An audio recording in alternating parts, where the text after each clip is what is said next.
ప్రధానమైనటువంటి డిమాండ్ నేతాజీ సుభాష్ చంద్రబోస్ గారు భారతదేశానికి స్వాతంత్రం రాకముందే అండమాన్ నికోబార్ ఐలాండ్స్ని జపాన్ వారి సహాయంతో స్వాధీనం చేసుకొని ఆనాడే అక్కడ మన భారతదేశం యొక్క జెండా ఎగిరేశారు. కాబట్టి అండమాన్ నికోబార్ ఐలాండ్స్కి పేరు మార్చుతూ ఆజాద్ హింద్గా పేరు మార్చాలని చెప్పి గౌరవ ప్రధానమంత్రి గారికి మేము లేఖ రాస్తూ ఉన్నాం.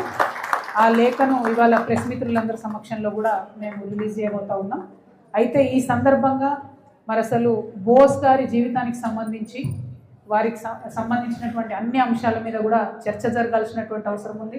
మనందరం కూడా మాట్లాడుకోవాల్సినటువంటి అవసరం ఉంది. కాబట్టి నేతాజీ సుభాష్ చంద్రబోస్ గారు ఎప్పుడైనా చాలా బలంగా freedom is taken not given అనేటటువంటి అంశాన్ని చెప్పింది. స్వతంత్రం కావాలంటే అడుక్కుంటే రాదు, తీసుకుంటేనే వస్తుంది. ఆ స్వతంత్రం కోసం మరి నీ రక్తాన్ని ఇవ్వు, నేను నీకు స్వతంత్రాన్ని ఇస్తానని యువతలందరినీ కూడా మేల్కొల్పినటువంటి వ్యక్తి నేతాజీ సుభాష్ చంద్రబోస్ గారు. అంటే ఓన్లీ ఆవేశమే కాదు, నాకు బాగా నచ్చేది ఏంటంటే ఆలోచన. ఆనాడు ఆయనను కంట్రీ బయటికి పంపిస్తారు వైద్యం కోసం అని, పంపిస్తే ఆయన సైలెంట్గా ఉండకుండా మొత్తం డిప్లొమసీతోని అన్ని దేశాలను, బ్రిటిష్కి వ్యతిరేకంగా ఉండేటటువంటి అన్ని దేశాలను కూడగట్టి మాకు బ్రిటిష్ నుండి స్వతంత్రం కావాలని మీరు మాకు సాయం చేయండి అని ఒక ట్యాక్ట్ఫుల్ యాటిట్యూడ్ యూత్లో ఎట్లా ఉండాలని చూపించినటువంటి వ్యక్తి. ఎన్ని అడ్డంకులు వచ్చినా, ఎన్నిసార్లు జైల్లో పెట్టినా మళ్ళీ తిరిగి తన లక్ష్యం వైపే వస్తాడు. అన్నిటికన్నా ముఖ్యంగా ఏంటంటే చాలా మంచి కుటుంబం, చాలా కంఫర్టబుల్ లైఫ్ ఉండేటటువంటి కుటుంబం నుంచి వచ్చినటువంటి వ్యక్తి. వాళ్ళ ఫాదర్ కూడా బ్రిటిష్ వాళ్ళతో కలిసి పనిచేస్తుంటాడు, తహసీల్దార్ ఉంటాడు. తనేం చెప్తాడంటే నువ్వు ఐఏఎస్ కావాలి అంటే ఫాదర్ని నొప్పించకుండా ఉండడానికి ఐఏఎస్ అవుతాడు ఆయన.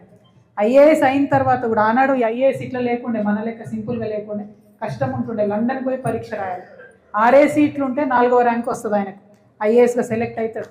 సెలెక్ట్ అయిన తర్వాత కూడా ఒకటే తన మాట చెప్తాడు, ఇది నా లక్ష్యాన్ని పూర్తి చేయదు. నా లక్ష్యం భారతదేశ ప్రజల కోసం నేను పనిచేయాలనుకుంటున్నాను.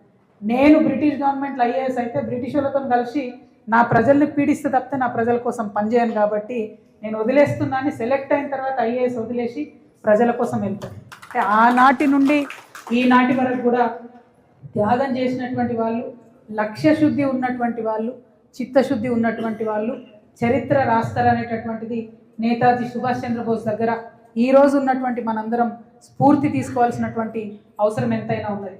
ఇంకొక మాట, ఇవాళ ఉండేటటువంటి రాజకీయ నాయకులు అనేక మాటలు మాట్లాడతారు, కానీ మేము మా ఆడబిడ్డలం రోడ్డు మీదకి ఎక్కి ధర్నాలు చేసేంత వరకు కూడా మాకు 33% రిజర్వేషన్ ఇవ్వలేదు.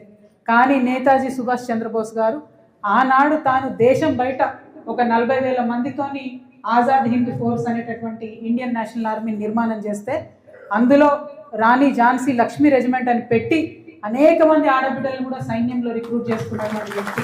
అంటే ఏదో మాటలకు మీదికి రిజర్వేషన్ కోసము పొజిషన్ ఇవ్వకుండా నిజంగా ఆడబిడ్డల చేతిలో గన్ను పెట్టి, తుపాకీ పెట్టి, పవర్ ఇచ్చి కొట్లాడమని ధైర్యం ఇచ్చినటువంటి వ్యక్తి నేతాజీ సుభాష్ చంద్రబోస్. అటువంటి వ్యక్తి యొక్క స్ఫూర్తిని ఖచ్చితంగా మనం తీసుకోవాలి. మరి మాటికి చీటికి పేర్లు మార్చేటటువంటి ప్రభుత్వాలను చూస్తున్నాం మనం. అనేక పేర్లు మార్చుకుంటూ వస్తున్నారు.